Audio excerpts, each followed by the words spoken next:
When you buy apples at the grocery store, how do you choose the best ones? Is it the firmness, the color, the size? There are entire teams of people dedicated just to ensure that apples in the market look and taste as perfect as possible.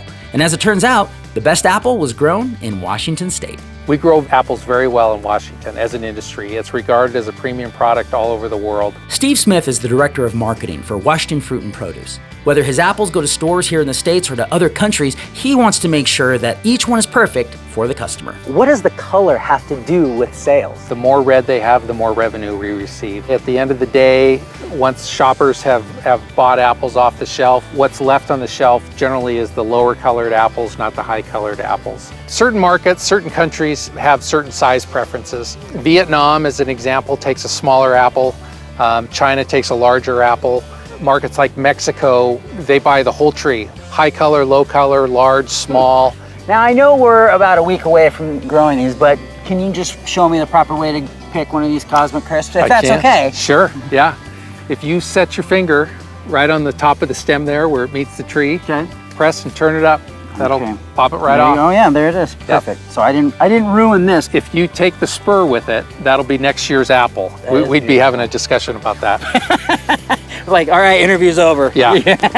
Well, how do you know when this particular variety is ready to go? I mean, I'm looking at this going, it looks great, but you say it's got another week. The primary sign we're looking for, though, is they're converting starches to sugar, and we can measure the conversion from starch to sugar. By variety, at different stages in that conversion, we'll know it's time to start harvest. All right, so it looks like we got a little something here in the back of the truck. What are we doing here? We're gonna do starch tests on these apples. And so there's a set of Cosmics and a few Fuji's. Okay, and why are we testing for starch?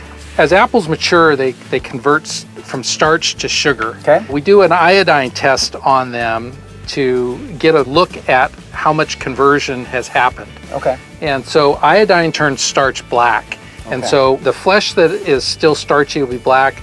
The flesh that is converted to sugar will be white, and so it gives us an indication of how far along the maturity they are. Cosmics are a starchy apple, and we actually keep them in storage for up to a couple months after picking them to let those starches continue to convert to sugars. Okay. What we expect to see in the Fuji's is that there's already been quite a bit of conversion from starch to sugar. Let her rip right on there. Just like that, huh? Just make sure it covers all the flesh. All the flesh. Now, how long before, oh, actually, it's already starting to turn. So this doesn't take long. So these are the Fuji's. Let's check out what our Cosmics are doing. Yeah, you can. Ooh, and you can smell it. This will be the cleanest tailgate in the state. There's not much starch conversion yet in these Cosmics. With the Fuji's, a little bit less, but yeah. So there's more sugar right now in this particular more sugar state. right now in these Fuji's, yes, than there is Cosmics. Okay. There you go. Don't eat this one. Wait till it gets to the store, okay?